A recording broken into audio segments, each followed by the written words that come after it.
Deuxième méthode pour la retouche de la peau. Alors, pour cette deuxième méthode-là, on va commencer par faire quelque chose, c'est créer un calque noir et blanc, sur lequel on va pousser les rouges assez fort, et ensuite prendre un calque de niveau, où on va prendre les noirs et pousser assez fort. De cette manière, on fait ressortir un peu tous les défauts, enfin, tous les défauts il existe dans la peau. Alors, ces deux calques ne serviront qu'à voir les défauts. Et ensuite, c'est toujours la même chose. On crée, donc on laisse bien ces calques-ci au-dessus. Donc ici, groupe 1, c'était... Au-dessus ici, je crée bien sûr un calque sur lequel je vais travailler. Et comme tout à l'heure, on va commencer par soit l'outil tampon ou mieux l'outil correcteur, où on va agrandir très fort, à nouveau, et où, quand la peau paraît naturelle, on vient gommer tous les défauts, chaque fois en prenant une zone de peau qui est correcte et en enlevant la peau ce qui ne vous plaît pas. Alors, le fait d'avoir fait les deux calques en noir et blanc vous permet de voir plus facilement tous ces défauts.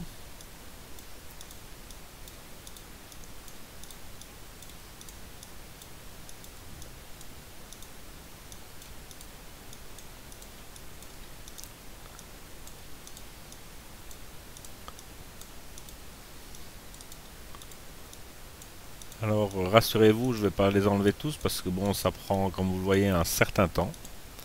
Alors vous pouvez également, avec cet outil, enlever un petit cheveu si ça vous gêne.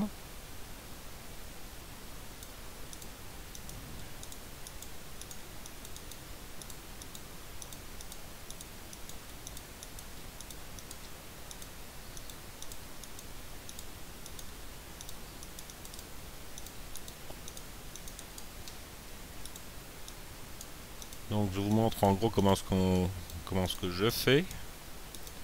Non.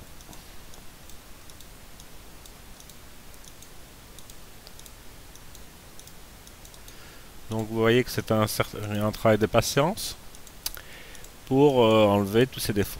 Alors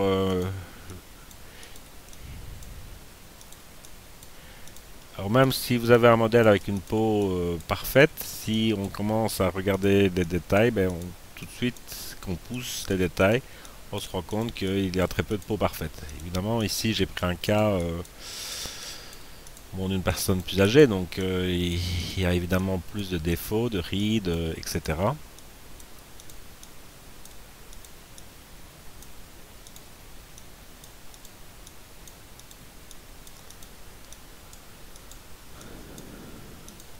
Alors de temps en temps, je vous conseille de...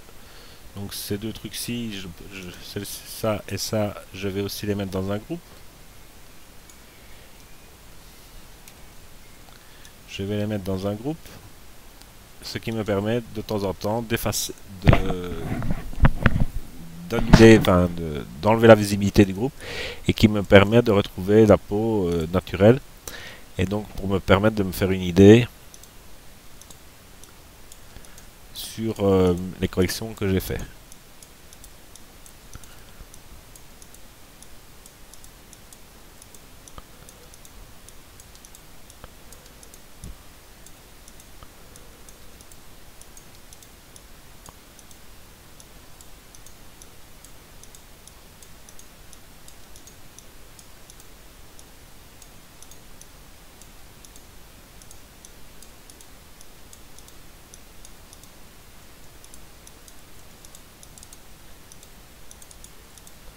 En général, on essaie de partir d'un morceau de peau qui est bon, qui est le meilleur possible en tout cas, et on avance comme cela petit à petit dans chaque direction.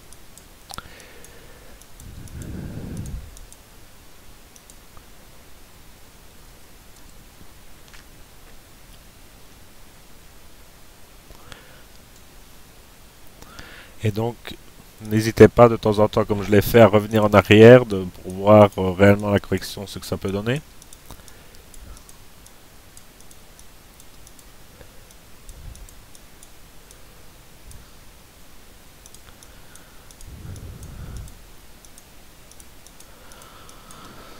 Donc vous voyez qu'il y a un certain travail pour faire cette correction, mais on peut le voir la différence entre le côté gauche et le côté droit. Ensuite, une fois qu'on a fait que tout le visage était traité de cette manière, ensuite sur un portrait, ici c'est pas tellement le cas, mais on peut aussi créer un calque encore au-dessus. Donc celui-ci, je vais mettre que c'est correcteur. Et ici, je vais lui mettre un nom de tampon. Alors, qu'est-ce que ça veut dire exactement? C'est que si je prends l'outil tampon et que je me mets en mode obscurcir et que je diminue l'opacité et je diminue le flux, pardon. Là aussi, j'aime encore bien de changer un peu ceci. Je peux, par exemple, si je trouve que cette zone-ci est bon, venir repasser sur des zones qui sont, et ça ne va affecter que les zones les plus sombres. Donc je peux ici sur le portrait, donc de cette manière, jouer par exemple sur ici pour essayer d'éclaircir cette zone sous l'œil et même un peu l'œil ici. Donc je prends, si évidemment il faut prendre une zone qui est assez claire, par exemple je vais prendre celle-ci et si je fais ceci, on vient légèrement éclaircir l'œil. Donc le mode obscurcir ne permet que d'affecter que les tons sombres, ne touche pas au ton clair. L'opacité à 20 ou 30% permet de ne pas que la retouche ne se voit pas de trop.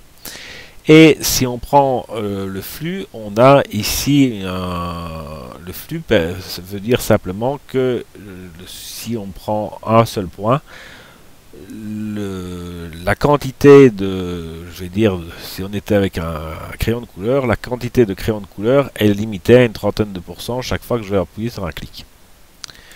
Donc, par exemple, ici, j'ai une zone qui est assez foncée sous le nez, ben, je peux prendre ici la texture et venir légèrement l'éclaircir si je veux. La même chose ici, je peux légèrement venir éclaircir ici. Voilà. Alors. Ensuite, on va... Donc ça, c'est encore une technique avec les mains cette fois-ci. Ensuite, nous allons nous positionner sous l'outil tampon et toujours avec la commande CTRL ALT SHIFT E, créer un calque qui reprend toutes les modifications. Ce calque, on va le prendre, on va appuyer sur CTRL I pour l'inverser.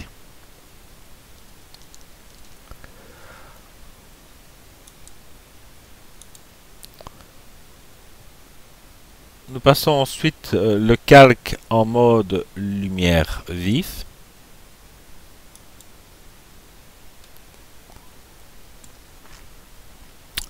Ensuite, ce calque, on va cliquer sur calque 5, donc bien sur le nom et pas sur la petite icône. Et je vais faire convertir en objet dynamique. Alors, qu'est-ce que ça veut dire convertir en objet dynamique? Ça veut dire tout simplement que si je viens appliquer des filtres ou des choses comme ça sur ce calque-là, je peux revenir en arrière. Si je ne me passe pas en calque, chaque fois par exemple que je vais aller faire un flou gaussien ou quelque chose sur ce calque, je dois refaire un CTRL-Z pour revenir en arrière et recommencer avec les nouvelles valeurs. Tandis qu'ici, avec contrôle dynamique, je peux, je conserve, enfin, j'ai la solution de recliquer sur calque dynamique et de pouvoir reprendre les réglages, le filtre, etc. Ensuite, donc, on va aller prendre filtre. Dans divers, on prend passe haut. Et donc, on voit que l'image réapparaît, mais cette fois-ci avec un léger flou. Alors, Normalement, vous allez me dire, mais comment est-ce que normalement un fil passe haut, c'est pour mettre de la netteté, mais comme on a inversé l'image, en fait, on inverse l'effet du filtre passo qui donne, au lieu de donner de la netteté, va ici donner du flou. Alors en général, sur le flou, je suis dans les environs, je dirais, entre 15-20 pixels pour l'effet.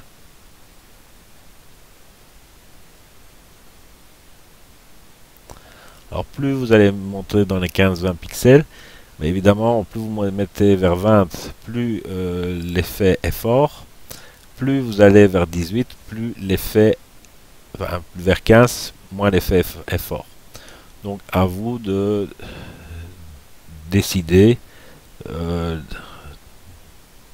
de la valeur du pixel que vous avez envie de faire. Bon, ensuite on va prendre un filtre et cette fois-ci on prend un flou et flou gaussien. Flou gaussien qu'on va augmenter vers des valeurs, je dirais vers 7-8 pixels. À ce moment-là, c'est à vous de regarder l'écran et de regarder la peau que vous voyez ici à l'écran et vous montez dans le nombre de pixels jusqu'au moment où vous aimez l'aspect de cette peau.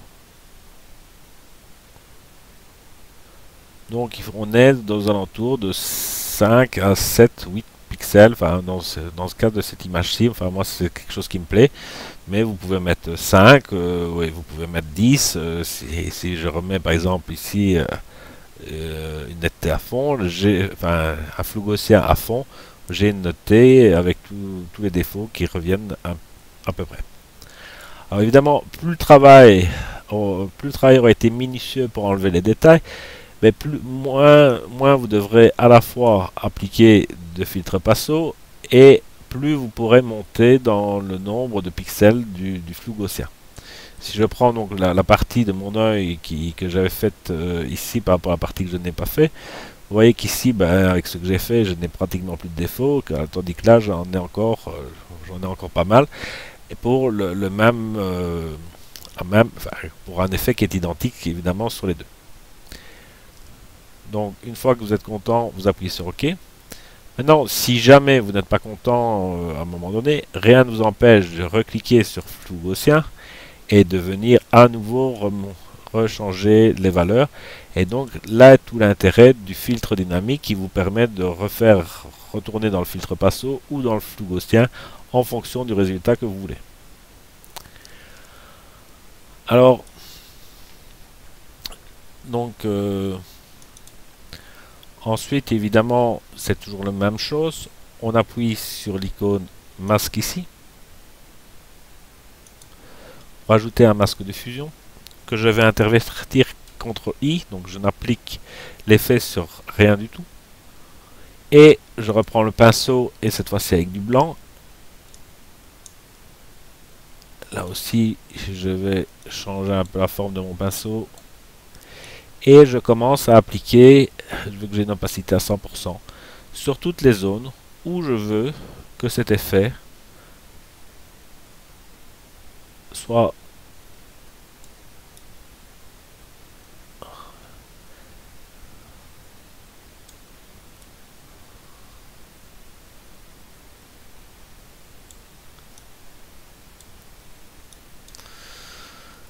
donc voici, je vais comme d'habitude, je vais resectionner tous ces calques, en faire un groupe.